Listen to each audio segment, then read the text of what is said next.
Vamos fazer a leitura desse texto, João 17, do 6 ao 19.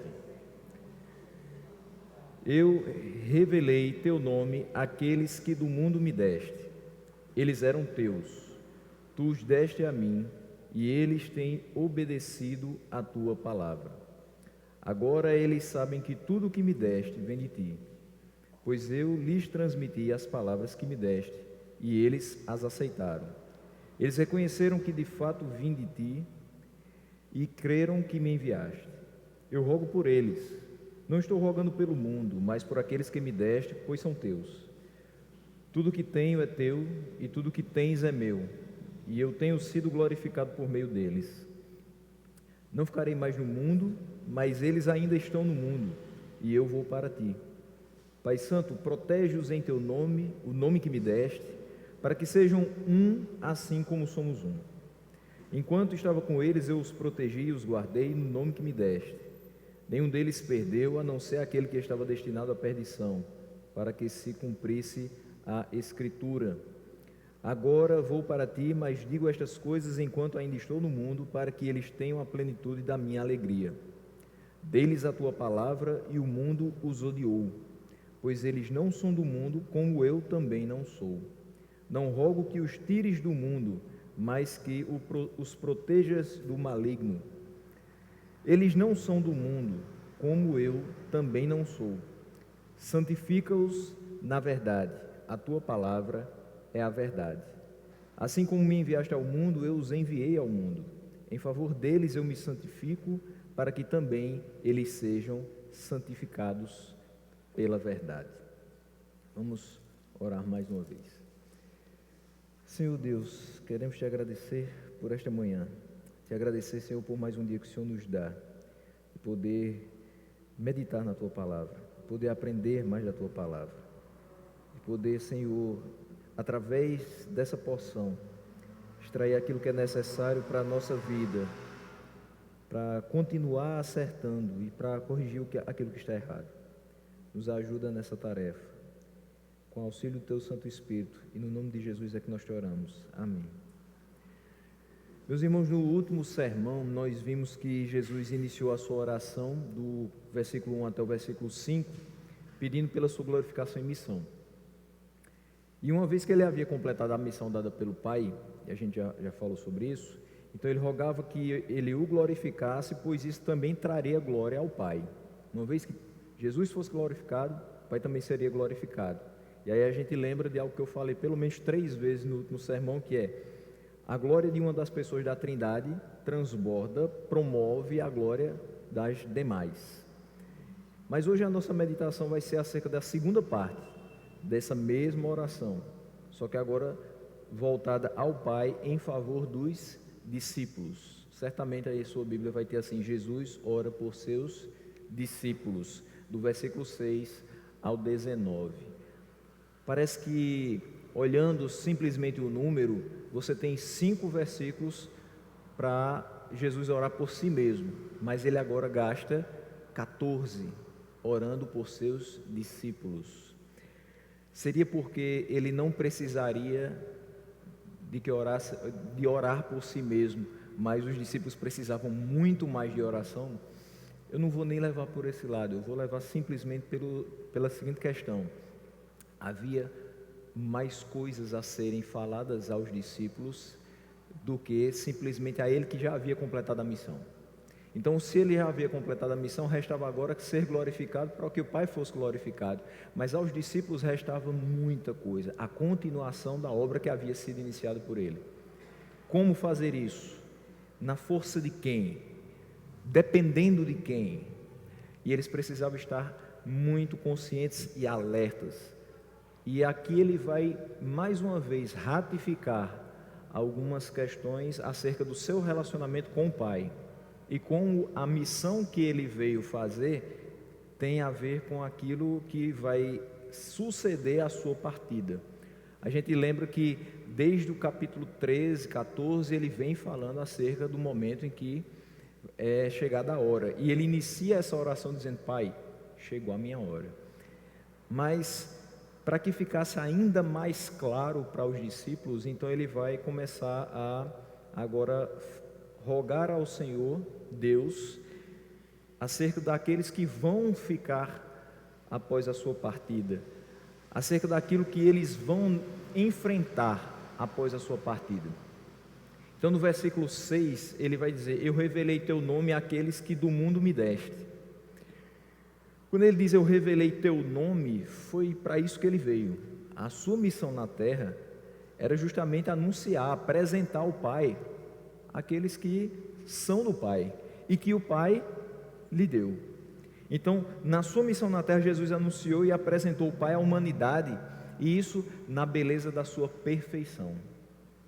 Se a gente observar qualquer discurso, qualquer livro religioso que apresente uma divindade, a gente não vai encontrar nessa divindade os atributos que Deus tem. A gente não vai encontrar a divindade se revelando e indo até os seus adeptos, indo até aqueles que vão crer no seu nome. E é isso que acontece conosco. Nós temos no livro sagrado que Deus vem a nós através de seu Filho, e não nós nos sacrificamos para tentar chegar até Ele.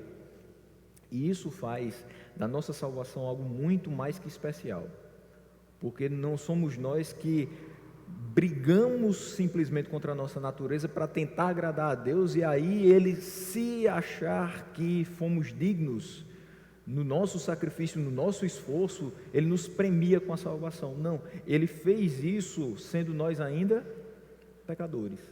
Ele fez isso sabendo que nós iríamos falhar mesmo após sermos salvos, mesmo após sermos regenerados. Nós continuamos falhando dia após dia, e mesmo assim Ele nos amou, Ele nos deu vida juntamente com Cristo, e é por isso que pela graça nós fomos salvos. Em canto nenhum você vai encontrar graça igual a essa. Em divindade alguma você vai encontrar graça. Você vai encontrar sacrifício, esforço, uma dedicação extrema do homem para Ele. Mas aqui nós vemos um manifestar da glória de Deus através do seu Filho em direção ao seu povo para o resgate dos seus. E isso não foi um plano B. O mais maravilhoso é que não foi um plano B. Aconteceu a queda, vamos agora reorganizar, reordenar as questões do universo para que o mundo tenha algum tipo de salvação. Não, isso já havia sido pré-ordenado antes de tempos eternos, e a gente não tem capacidade, em nossa limitação humana, de enxergar isso, de entender como tudo isso aconteceu, a não ser crer e agradecer pela salvação que nós temos. E o Pai se tornou conhecido através da pessoa do Filho. Não à toa Jesus disse a Filipe: quem vê a mim, vê ao Pai. E ele perguntava: como veremos o Pai? Se você está olhando para Cristo, você está olhando para o Pai. E ele diz: eu revelei teu nome àqueles que do mundo me deste. Essa expressão é muito importante para que a gente venha a compreender quem são os discípulos de Deus. Porque ele diz: do mundo me deste. Então o Pai foi apresentado, revelado àqueles que do mundo Ele deu ao Filho. Então isso nos traz a ideia de que os eleitos de Deus foram encontrados no mundo. Todos eles. Todos eles. E ainda aqueles que serão encontrados. Eles ainda estão no mundo. Mas, mesmo estando no mundo, eles estavam destinados a ser retirados dele. Ou seja, eles não pertenciam ao mundo. E a gente vai ver isso durante esses versículos. Ele dizendo que nós não pertencemos ao mundo. Então nós fomos encontrados por Ele no mundo, mas fomos retirados do mundo para que não estivéssemos desfrutando simplesmente das coisas que o mundo traz, mas nos focássemos naquilo que a palavra de Deus traz, conhecimento do ser de Deus, da sua obra. Então, ele faz essa menção, que eles foram encontrados no mundo, mas estavam destinados a ser retirados do mundo.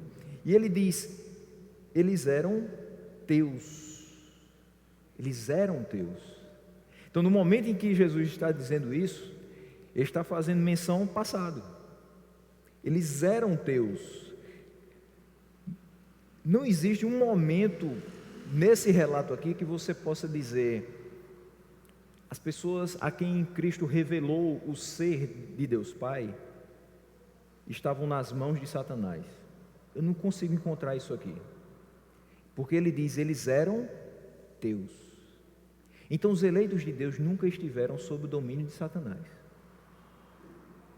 Sim, nós temos uma natureza pecaminosa. Sim, antes de ser achados por Deus, nós éramos dominados por essa natureza, nós éramos escravos do pecado, mas não diz aqui que nós éramos controlados, guiados por Satanás. Então veja, Jesus não saqueou o inferno, eles eram teus. Nós sempre fomos de Deus, nós nunca saímos dos cuidados, da mão de Deus. E uma prova disso é que Ele enviou o Seu único Filho para nos resgatar, para nos tirar da condição de pecadores, totalmente inconscientes da salvação que nós tínhamos à disposição, para agora conhecedores do Deus que nos salva, que nos justifica através do Seu Filho, que nos regenera e nos sustenta. Então, quando ele diz, eles eram teus, o que é que podemos dizer com tanta certeza que nós não pertencíamos ao mundo? Porque nós éramos de Deus. Nós não pertencemos ao mundo, porque sempre fomos de Deus. E mais ainda, pela afirmação de Jesus, eram teus as vidas daqueles que foram encontrados no mundo, mas entregues a Cristo, sempre pertenceram ao Pai. E ele diz, tu os deste a mim, assim como nós já vimos em alguns versículos do capítulo 6 de João,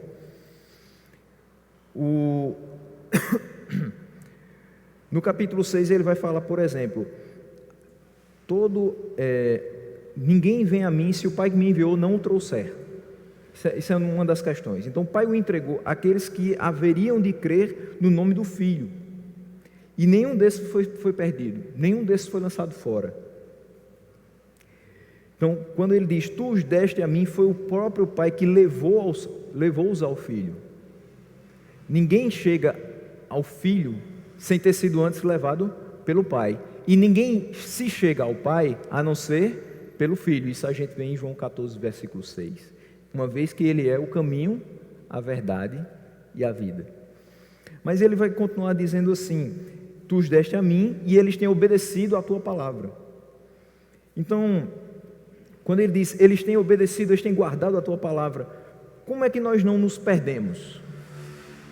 Nós somos de Deus, nós fomos dados ao Filho, para que Ele assim apresentasse o ser de Deus a nós. E por que nós não nos perdemos no caminho? Se ainda temos uma natureza pecaminosa, se ainda passamos por tentações, se ainda somos inclinados ao mal, uma vez que nós temos guardado a palavra. É pela palavra de Deus que nós não nos perdemos. Então, como não se perder? Como perseverar? Primeiro, nós não nos perdemos porque quem nos salvou garante a nossa salvação.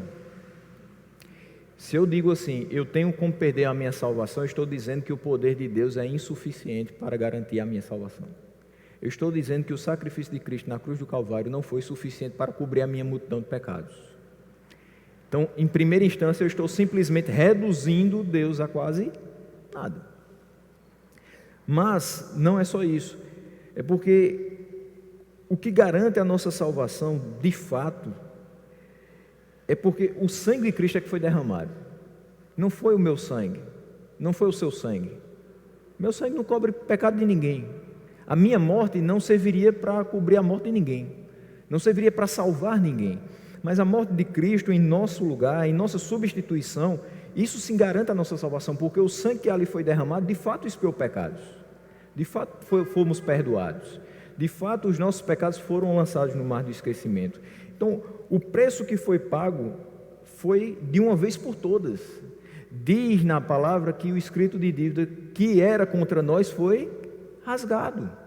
Então não há mais débitos a vencer. Se não há mais débitos a vencer, nós somos garantidos que essa salvação é para sempre. E a garantia da nossa salvação não se pode apagar, não pode ser diminuído o seu valor, porque foi o sangue de alguém que nunca pecou. Quando você lê o sangue imaculado de Jesus Cristo, ou seja, não há mancha, não há mácula, não há pecado, não há nada de defeitos que se encontrem no ser de Jesus Cristo. E segundo, por que nós perseveramos? Porque nos foi deixado o Consolador. Quando Cristo vai ao Pai, Ele deixa o Consolador, e Ele vem falando sobre isso no capítulo 16 para os discípulos. E o Espírito Santo ilumina a nossa mente quando da leitura e da meditação da palavra, e aí nós compreendemos essa palavra, guardamos no coração, colocamos ela em prática, e agora já nós não vivemos mais na condição de criaturas de Deus, simplesmente, mas foi nos dado o poder de sermos feitos filhos de Deus. É uma grande diferença. Por isso que, por mais que a gente hoje peque, por mais que a gente hoje se desvie em algumas questões, por mais que a gente continue e sempre vai continuar necessitando de conserto, de um aperto, de um trabalhar contínuo do Espírito Santo em nós, isso chama-se santificação, mas nós não perdemos a característica de sermos filhos de Deus. Então você não pode falar de um filho de Deus como uma pessoa miserável, uma pessoa indigna, porque Ele nos fez dignos. Nós éramos indignos de assentar-se à sua mesa, mas Ele nos fez dignos disto. Então, temos uma grande diferença na nossa vida quando Ele entra e quando Ele faz a obra completa de transformação, nos salva, nos justifica, nos regenera. E o versículo 7 ele diz: agora eles sabem que tudo que me deste vem de ti. Então, através da meditação, da guarda dessa palavra, como ele falou no versículo 6, nós sabemos que tudo que Jesus revelou sobre o Pai é real. De fato, tudo o que ele tem vem do Pai. Tudo, exatamente tudo. Nós sabemos, a partir da meditação da palavra de Deus, acerca do caráter do Pai, acerca dos atributos, porque Jesus assim o revelou. Mas não só revelou, deixou registrado nessa palavra. Então, quando ele diz que nós temos perseverado porque temos obedecido a sua palavra, isso não valia simplesmente para os discípulos naquele momento, mas isso vale para todos os discípulos de Deus em todas as épocas. Porque nós não somos consumidos, porque as suas misericórdias se renovam todas as manhãs. Como é que nós sabemos disso? Pela meditação da palavra. Então nós obedecemos, nós guardamos a palavra, e isso nos dá conforto e dá segurança para continuar, mesmo sabendo de todos os desafios que a gente vai ter até o fim da vida. Enquanto estiver aqui, versículo 33 do capítulo 16, tem aflição, mas nós temos bom ânimo, porque essa palavra diz que Ele venceu o mundo. Então, Ele deixou registrado para que geração após geração se faça conhecida a grandeza daquele que fez e faz todas as coisas segundo o conselho da sua vontade. Nós estamos seguindo e servindo aquele que não precisou do conselheiro, aquele que não precisou de alguém dando dicas na construção do universo. Ele fez e faz todas as coisas segundo o conselho da sua vontade. E o versículo 8 diz: pois eu lhes transmiti as palavras que me deste, e eles as aceitaram. Eles reconheceram de fato que vim de ti e creram que me enviaste. Aqui é um versículo um pouco mais complexo, e a gente vai gastar um pouquinho só de tempo nele, porque aqui ele expressa os pontos necessários para a salvação. Quando a gente lê exatamente esse versículo, vai ter um panorama do que aconteceu conosco. Ele aqui fala, obviamente, está falando dos discípulos, dos 12 que estavam com ele, mas é inegável que as aplicações de todo esse texto vão se refletir em nós. Afinal de contas, nós não fomos feitos discípulos daqueles que nos discipularam. Se assim foi, uma hora ou outra nós vamos falhar e podemos até sair do caminho. Mas se aqueles que nos discipularam, que pregaram a palavra para nós, ao invés de fazerem discípulos de si mesmos, fizeram discípulos de Cristo, nós não vamos nos desviar, porque nós estamos olhando sempre para o alvo. Então, aqui ele vai dizer exatamente o que aconteceu conosco. Porque que, de fato, nós fomos chamados e estamos perseverando. Qual foi essa obra que aconteceu na nossa vida, que nos mudou do que éramos para o que somos?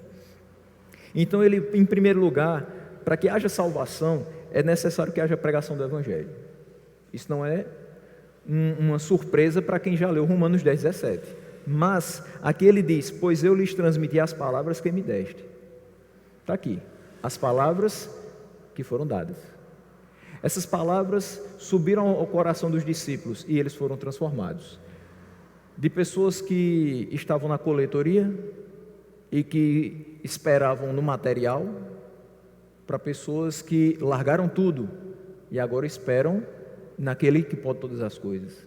De pessoas que estavam ao final do dia esperando pegar peixes para sustentar o seu corpo físico, e de pessoas que hoje esperam apenas em Deus para o sustento da sua alma, do seu corpo imaterial. Nós um dia vamos sair daqui. Um dia tudo isso aqui vai perder o seu valor. Mas nós sabemos que, por mais que o nosso corpo se deteriore, se nós estamos guardados por Ele, iremos nos encontrar. Nosso espírito viverá eternamente com Ele. Nós teremos um corpo glorificado. Não vai mais haver essa deterioração. O tempo não vai mais ter efeito sobre ele. E aqui, utilizando algo que me chamou muito a atenção, de um irmão nosso aqui, que me contou. A entropia, para Deus, não existe. Então, para quem já estudou física, o efeito do tempo, o desgaste do tempo, para Deus, não existe. Porque Ele é o Senhor do tempo. Então, quando ele me falou isso, eu achei muito interessante. Porque, de fato, lembre-se de quando as pessoas estavam no deserto e as suas sandálias não se desgastaram, as suas vestes ficaram intactas. É assim que nós estaremos quando não mais habitarmos essa terra e não mais estivermos nesse corpo corruptível. Mas é necessário que haja pregação do Evangelho. Enquanto nós estivermos aqui, só há uma maneira para que essa palavra possa chegar no coração das pessoas e ali ser feita a diferença: é pregando. Você pode dizer: mas pastor, eu conheço uma pessoa que ela me disse que se converteu porque achou um folheto no meio da rua, leu e aí se converteu. A palavra estava lá. E certamente ela leu e surgiram dúvidas na sua cabeça. Certamente ela leu e não compreendeu todas as coisas. Certamente ela leu e algumas coisas saltaram aos seus olhos, mas ainda não penetraram totalmente seu coração. Quando é que isso aconteceu? Quando lhe foi explicado. Aí a gente lembra daquela frase do eunuco: entendes o que lês? Será que você entende? Você está lendo aqui, mas você está entendendo o que você está lendo? É necessário explicar. As pessoas passam e veem aquele outdoor falando só Jesus salva. As pessoas passam e veem uma frase numa igreja evangélica de um texto bíblico. Por exemplo, aqui está quem é maior que o templo. As pessoas passam e veem as nossas camisas falando acerca de Jesus, mas se elas não forem ensinadas na palavra, não haverá real conversão. Pode ter certeza disso. Não haverá real conversão se não houver pregação da palavra. Não tem como ocorrer real conversão sem a presença da palavra de Deus pregada ao coração do pecador. Mas em segundo lugar, ele vai mostrar que através da pregação o Espírito Santo atrai os pecadores de modo que esses se lancem aos pés do Pai arrependidos dos seus pecados. Ele diz: eu lhes transmiti as palavras que me deste e eles as aceitaram. Veja, a gente até utiliza muito a expressão aceitar a Jesus como seu único e suficiente Salvador. Mas como é que se aceita a Jesus? É simplesmente porque eu escutei, aquilo foi bom para mim, aí eu aceitei? Não, porque às vezes a palavra de Deus é dura demais para o coração do pecador, ele não aceita. Quantas vezes você já pregou para uma pessoa e ela diz: não, mas não é bem assim, não pode ser tão duro assim, não pode ser tão rígido assim. Jesus não é amor? Ele é amor, e ao mesmo tempo ele é justiça. Ao mesmo tempo que ele nos mostra uma enorme mansidão, ele também nos mostra uma enorme ira quando percebe que as coisas estão erradas em determinados locais. Se estiver fora da conformidade da sua palavra, é fato que ele não vai aceitar. É fato que ele não vai entender. Às vezes a gente fala tanto, não, mas Deus entende. Não. Se aquilo que a gente acha que Ele entende é uma coisa errada, Ele não entende. E Ele irá nos cobrar por isso. Então, eles as aceitaram, foi porque o Espírito Santo, através da pregação do Evangelho, os levou a aceitar essa palavra. E os levou a reconhecer o pecado que havia dentro deles e se arrepender desses pecados. Em terceiro lugar, é gerada no coração do pecador a fé no nome de Jesus para a salvação. Tem gente que diz que tem muita fé. Essa semana um apresentador de televisão disse assim: as pessoas olham para mim, eu falo muito de Jesus. E tudo que eu recebo na minha vida, eu digo que é para a honra e glória do Senhor Jesus. Só que eu não sou evangélico, eu não sou católico, eu sou apenas cristão. Porque eu não vou enganar ninguém, eu não vou para a igreja nenhuma. Interessante que ele resume a questão a: eu sou cristão porque eu falo de Cristo, e eu confio nele. Mas eu não sou nem evangélico nem católico porque eu não frequento igreja nenhuma. Só que nós sabemos que ser evangélicos, no nosso caso, não se resume a vir à igreja. O vir à igreja nos ajuda a todo o resto. Porque aqui nós escutamos a palavra de Deus, que é necessária para que a gente viva lá fora. Porque ser crente aqui sentado é muito bom, é muito cômodo, é tranquilo, porque todos aqui temos o mesmo objetivo.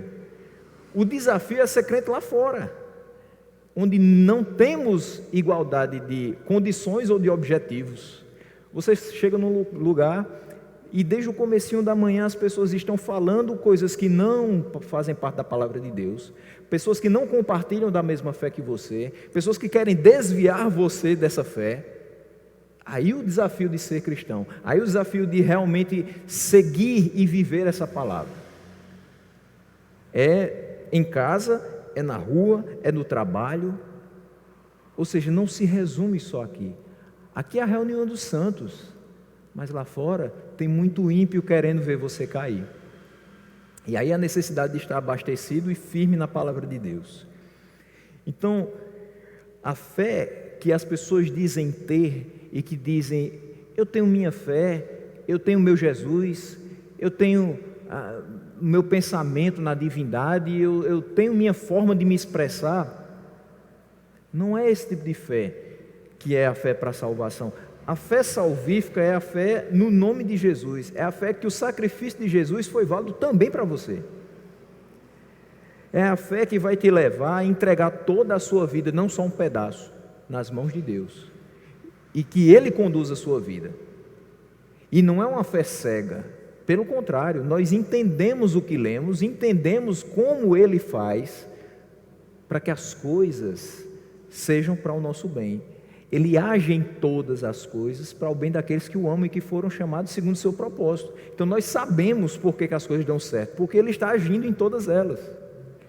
Não é uma fé maluca que diz: eu vou fazer, mas eu nem sei se vai dar certo, mas eu vou ter fé, vai que dá certo. Não é assim que a gente age. A gente diz: eu vou ter fé e vou depositar nas mãos de Deus, eu esqueço daquilo ali, porque eu sei que Ele vai fazer segundo a sua soberana vontade. Não é do jeito que eu quero, é do jeito dele, mas Ele vai fazer. Ele vai batalhar por mim. Então, ele crê que o sacrifício do Filho foi válido para si, que o Filho foi enviado por conta do amor que o Pai tem pelos seus. Essa fé que é gerada no coração dos discípulos aqui, quando ele diz: pois eu lhes transmiti as palavras que me deste, eles as aceitaram, eles reconheceram de fato que vim de ti e creram que me enviaste. Houve pregação, houve arrependimento de pecados, houve geração de fé. Sem arrependimento e fé não há real conversão. Sem pregação do Evangelho não tem como ter salvação de pecadores. Tudo isso aqui foi o que aconteceu com a gente. Graças a Deus por isso. E o versículo 9 vai nos dizer: eu rogo por eles, não estou rogando pelo mundo, mas por aqueles que me deste, pois são teus. Então Jesus roga nessa oração por eles. Quem são eles? Por esses que ouviram a palavra, que se arrependeram dos seus pecados e foi gerado fé no seu coração. Por esses que se renderam aos pés de Cristo, que olharam para a cruz e tiveram suas vidas transformadas. Então Jesus roga nessa oração por eles, porque o Pai os entregou. Eles foram atraídos pela mensagem que Jesus trouxe, se arrependeram dos seus pecados e creram no seu nome para a salvação. Ele não vai rogar pelo mundo. Por que ele não vai rogar pelo mundo? Simples, porque no mundo há muitos que não se dobraram ao senhorio de Deus Pai. Há muitos nesse mundo que não creram no nome do Filho de Deus. Há muitos nesse mundo que negam a sua divindade. Até hoje há muitos nesse mundo que negam a Trindade, que zombam da palavra de Deus, que não fazem parte do plano de salvação projetado antes dos tempos eternos. É por isso que ele não roga por todos. Os alvos da sua oração são aqueles que o Pai lhe deu, aqueles que são novas criaturas, porque eles pertencem ao Pai e se chegam ao Pai através do Filho. Por esses é que Jesus roga. E ele diz: tudo o que tenho é teu, versículo 10. E tudo o que tens é meu, e eu tenho sido glorificado por meio deles. Então tudo que Cristo tem é do Pai, afinal ele e o Pai são apenas um. E aqueles que o Pai deu ao Filho, o tem glorificado nas suas ações, palavras e pensamentos. Como Jesus foi glorificado na vida daqueles discípulos? Através da conduta deles. Através deles ouvirem e obedecerem a palavra, seguirem os seus ensinamentos. Como é que Deus Pai é glorificado nas nossas vidas? Quando nós agimos segundo a palavra, quando nós falamos segundo a palavra, quando nós pensamos aquilo que a palavra diz que nós devemos pensar. Então, nós temos que balizar as nossas vidas segundo a palavra que nos foi transmitida, assim como aqueles discípulos estavam também conduzindo as suas vidas segundo o que foi transmitido a eles, como ele já tinha dito no versículo 8. No versículo 11 ele vai dizer: não ficarei mais no mundo, mas eles ainda estão no mundo, e eu vou para ti. Pai Santo, protege-os em teu nome, o nome que me deste, para que sejam um assim como somos um. Então, falando especificamente daqueles que foram escolhidos para andar com ele no seu ministério terreno, aqueles que passaram ali 3 anos com ele aprendendo, para que depois pudessem transmitir a mesma palavra para os demais, Jesus volta a tocar na proximidade da sua partida.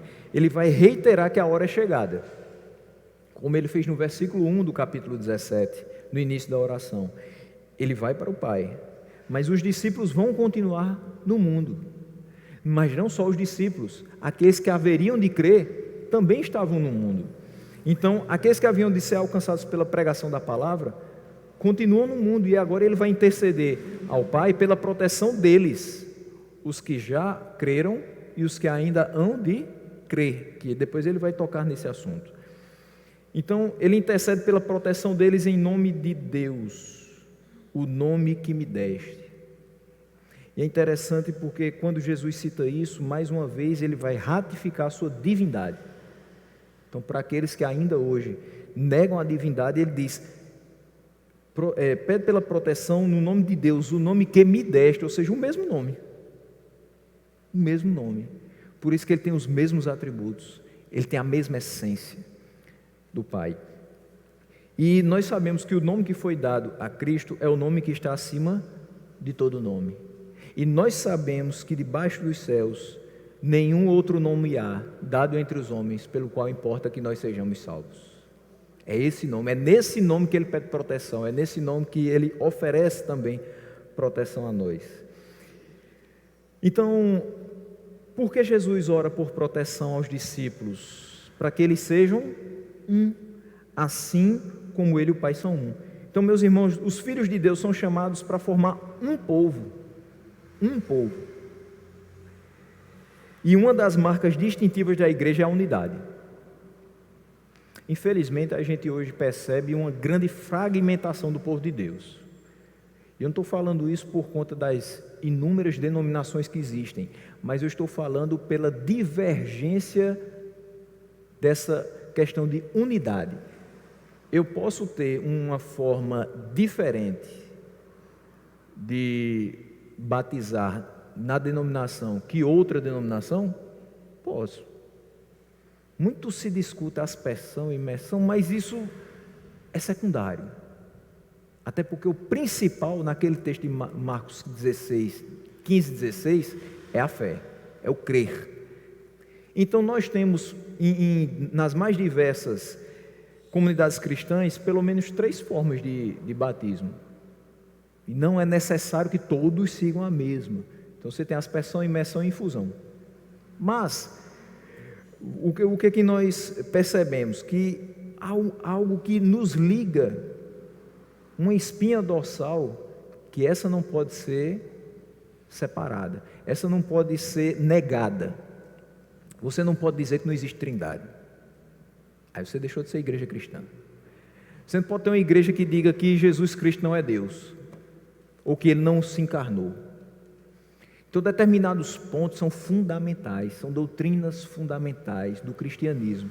Para ser igreja cristã, você tem que seguir. E a gente hoje percebe que inúmeras comunidades que antes eram saudáveis, estão fugindo do propósito. Então, há uma certa fragmentação nos nossos dias, nesse ponto, quando a nossa marca deveria ser unidade. E num momento como esse, que tanto se coloca na nossa nação, principalmente, como se nós fôssemos agora os responsáveis pelo que vai acontecer no ano que vem. Se você lê minimamente jornais, escuta aí alguma coisa, você vai perceber que parece que o povo evangélico vai decidir 2022, em todos os aspectos. E como fazer para que nós não sejamos envergonhados ano que vem?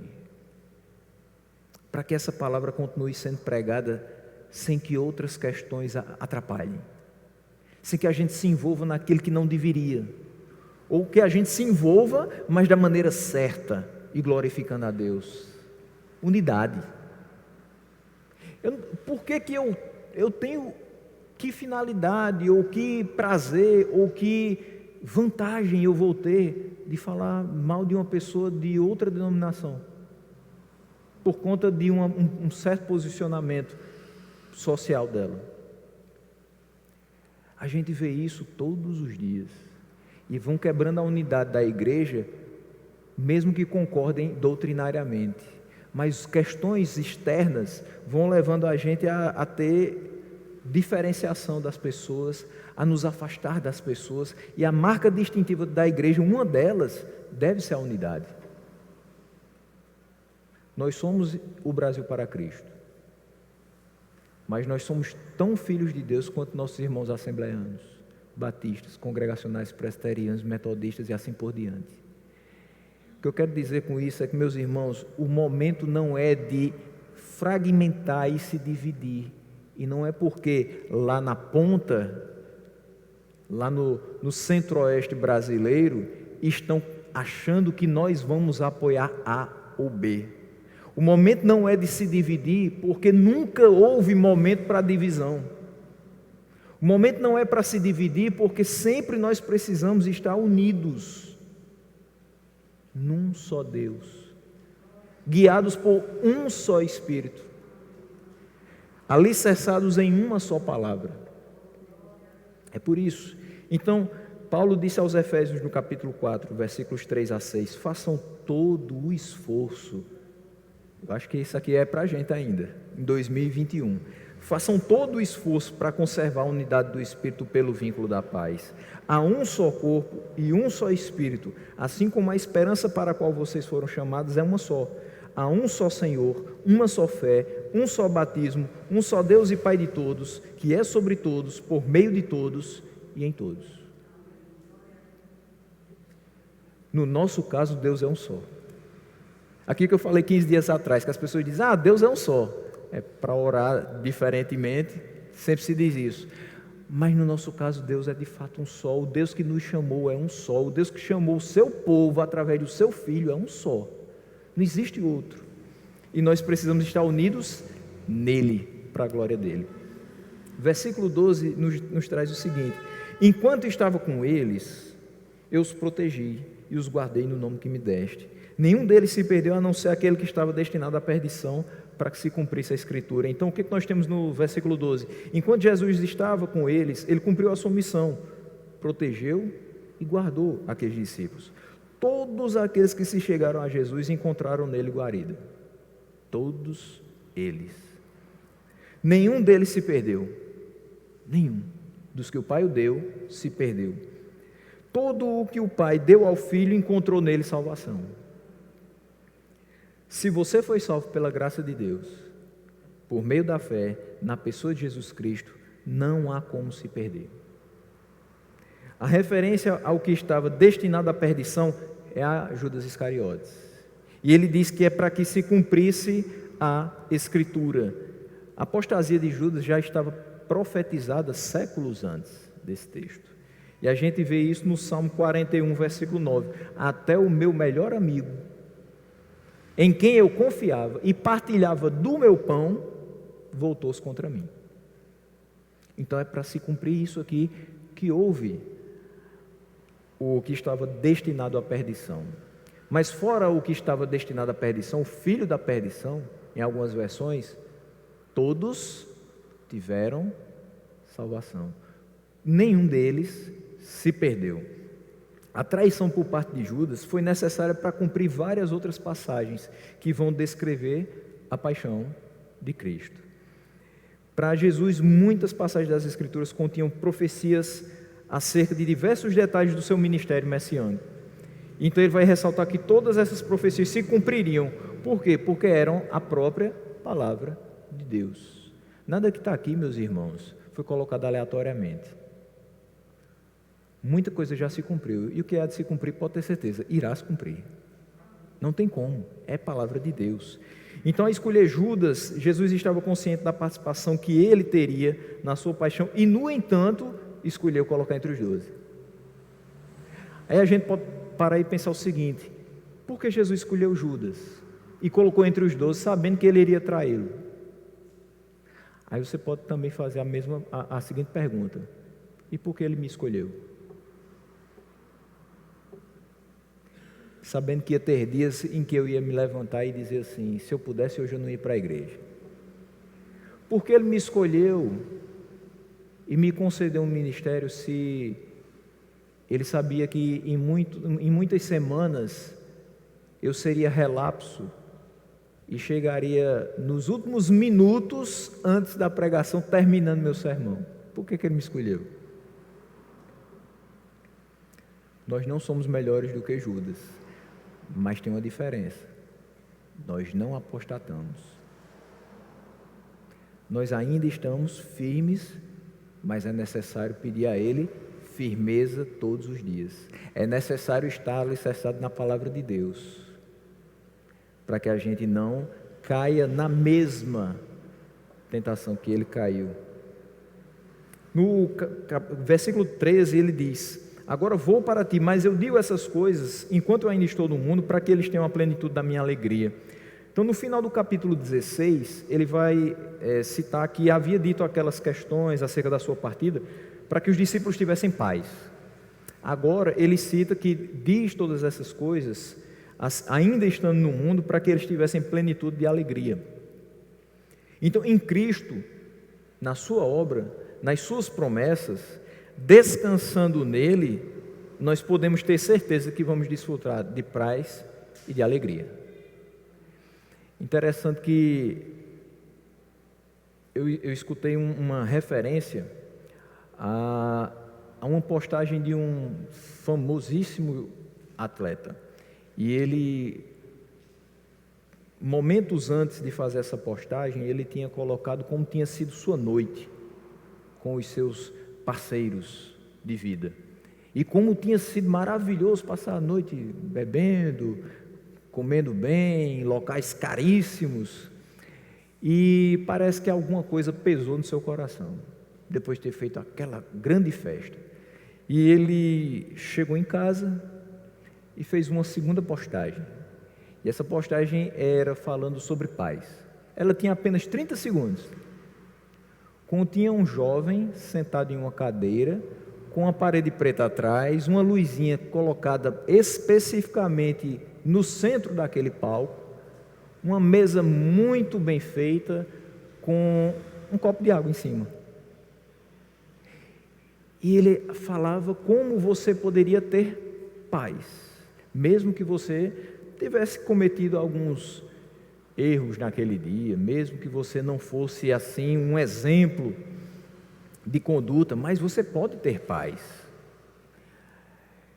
Mas como ter paz sem a presença de Cristo? Se aquilo que eu estou fazendo mostra que eu não estou ligado a Ele, como é que eu posso ter paz?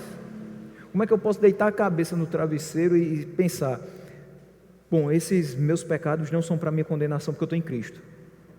Eu errei, mas eu sei que eu estou errado. Eu não errei inconscientemente. O Espírito Santo que habita em mim me testifica, eu estou errado, eu preciso me corrigir. Então agora eu vou dobrar os meus joelhos, vou pedir perdão a Deus. Não, não foi isso que ele fez. Ele simplesmente colocou um vídeo e disse assim, eu estou em paz. Porque esse rapazinho aí me disse que eu posso estar em paz. Eu fiz muita coisa, mas hoje eu estou em paz. Terminei meu dia muito tranquilo. Porque eu escutei 30 segundos que me deixaram em paz. Mas tem uma vida inteira que não diz que ele está em paz. Vai ter muitos momentos daquela madrugada que ele não vai se sentir em paz. Porque de fato ele não está em Cristo. Quem está em Cristo é nova criatura, não faz o que o velho homem faz. Coisas novas surgem na vida daquele que está em Cristo. Então, em Cristo nós de fato vamos desfrutar de plena paz e alegria. Mas isso se nós de fato estivermos nele e se nos satisfizermos nele, plenamente nele. No mundo a gente vai ter uns momentos de alegria, vai ter uns momentos de paz, mas a plena paz e alegria é somente em Cristo. O versículo 14 nos traz o seguinte: dei-lhes a tua palavra e o mundo os odiou, pois eles não são do mundo como também eu não sou. Então a realidade que Jesus passa a relatar na sua oração a partir daqui é aquela que é sentida por quem verdadeiramente segue a palavra de Deus. Então ele afirma que deu aos discípulos a palavra e o mundo os odiou, pois eles não são do mundo como ele também não era. E o que é que diz 2 Timóteo 3,12? Tem muito a ver com isso aqui. Todo aquele que deseja viver piedosamente em Cristo Jesus será perseguido. Aquele que guarda a palavra, aquele que tenta viver a palavra, aquele que busca, apesar das suas inúmeras falhas e suas limitações, viver piedosamente em Cristo, vai ser perseguido. O mundo nos odeia, isso é fato. E não tem como ser diferente. Se o mundo nos ama, alguma coisa de errado há. Porque é natural que isso aconteça. A própria palavra está dizendo. Aqueles que são salvos por Deus vão receber a sua palavra, vão passar a conhecer a Deus através da vida de Cristo, vão passar a pautar a sua conduta naquilo que Cristo viveu, consequentemente vão se tornar diferentes dos demais. E se a gente não é igual, se a gente não se amolda aos costumes do mundo, se a gente não crê na filosofia de vida que o mundo tem, é natural que ele nos odeie. Então, o mundo nos odeia porque nós não nos fazemos iguais a ele. Se o mundo nos ama, alguma coisa a gente está precisando modificar. Se nós desejarmos ter a amizade do mundo, nós temos que lembrar que os amigos desse mundo se configuram em inimigos de Deus. Então, se eu coloco toda a minha vida, todo o meu esforço a agradar as pessoas do mundo, a ser aceito pelas pessoas do mundo, eu estou correndo um grande risco de não estar sendo aprovado por Deus nas minhas atitudes. Eu não preciso procurar a aprovação do mundo, agradar ao mundo, eu preciso procurar agradar a Deus. Então, meus irmãos, nós precisamos colocar uma coisa na cabeça de uma vez por todas: nós não somos desse mundo. Isso vai facilitar algumas coisas no nosso entendimento de outras questões. Nós não somos do mundo, então não tem motivo para viver como os do mundo vivem. Nenhum. Nós temos que ser diferentes, viver única e exclusivamente para a glória de Deus.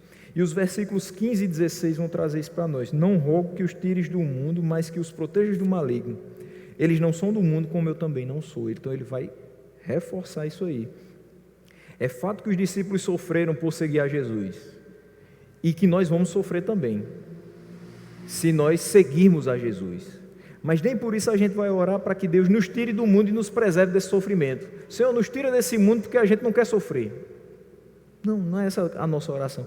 Jesus vai dar uma grande lição aqui, e nas entrelinhas vai nos indicar o que é necessário para permanecer aqui na dependência e sob a proteção de Deus, perseverando naquilo que nos foi pregado. Ele diz: não rogo que os tires do mundo, mas que os protejas do maligno.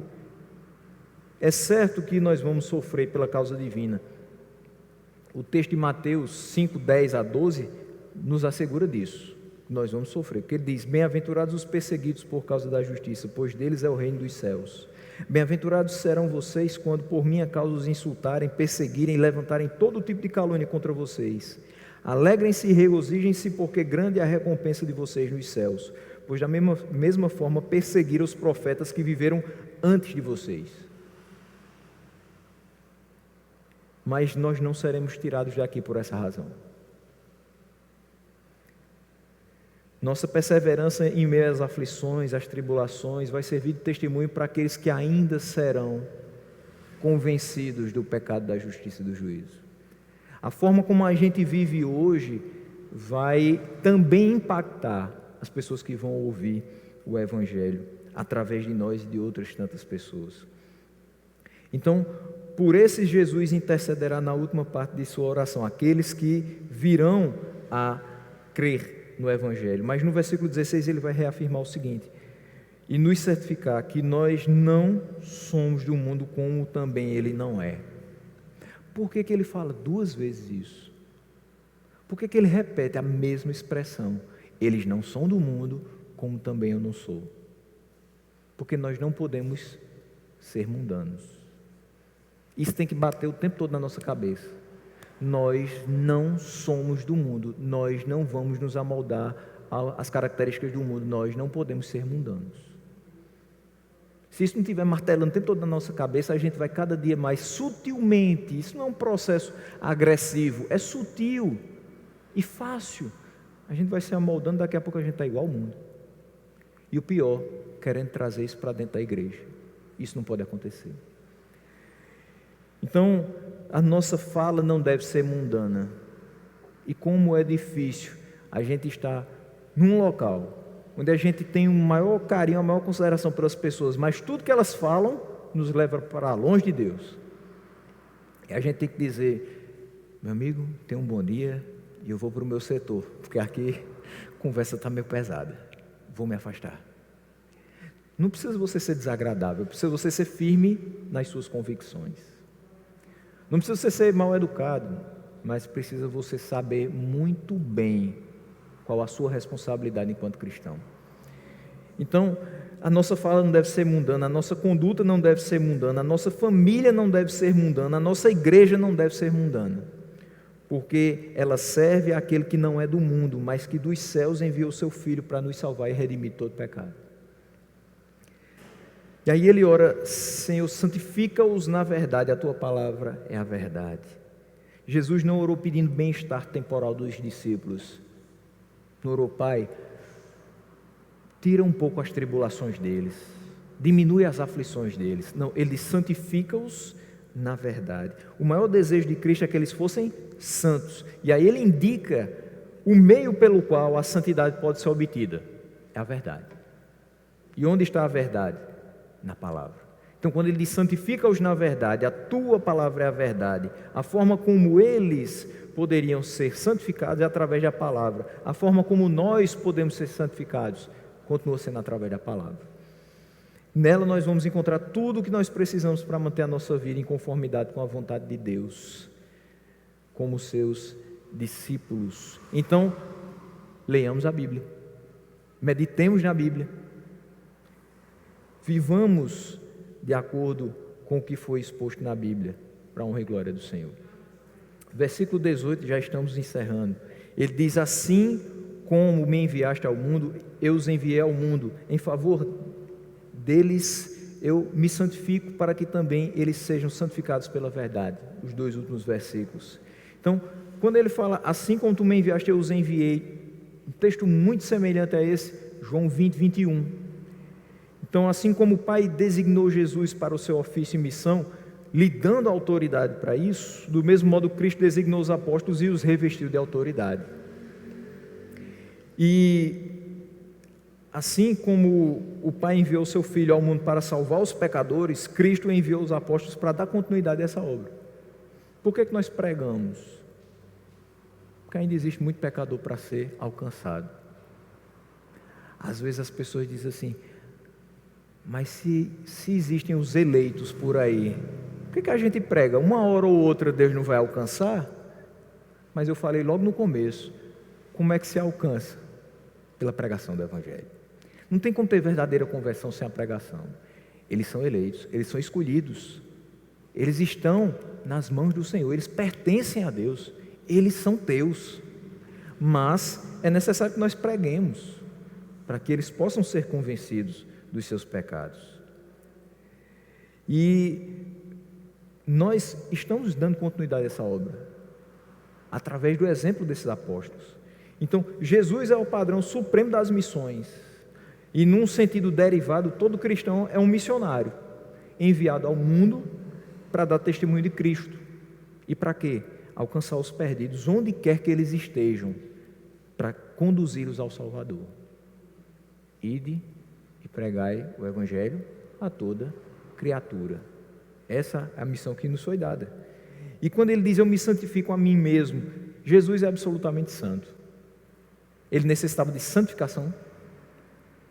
Não. No sentido de se tornar mais puro, ele não precisava de santificação. Porque ele é todo santidade, ele é todo pureza. Mas, quando ele fala, eu me santifico a mim mesmo, consiste no fato dele ter sido separado para fins sagrados. Ele é o sumo sacerdote. Então, ele consagrou-se para essa tarefa sagrada, que incluía o seu sacrifício supremo, de uma vez por todas, por aqueles que o Pai havia lhe dado. Então, assim, aqueles que lhe pertencem devem ser santos e dedicados ao seu serviço. Em resumo, Cristo se separou como sacerdote para oferecer a si mesmo como sacrifício em obediência à sua missão, dada pelo Pai, de produzir santidade e missão na sua igreja. Então, Ele nos salva e nos transforma em pessoas santas, santificadas. Para quê?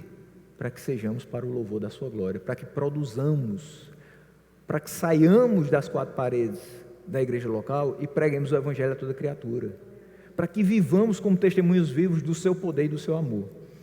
Então, meus irmãos, nós temos que lembrar desse objetivo do sacrifício de Cristo. Ele não só morreu para nos dar vida, mas Ele morreu para nos tornar santos. E Ele morreu para que, nos santificando, nós pudéssemos anunciar a sua obra, o seu sacrifício, como válido por aqueles que o Pai havia lhe dado. Fazer o Pai ser conhecido através das palavras de Cristo.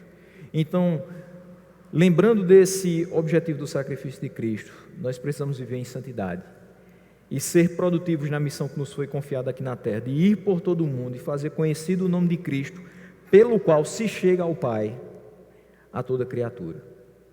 Então, façamos isso, para a honra e glória do Senhor.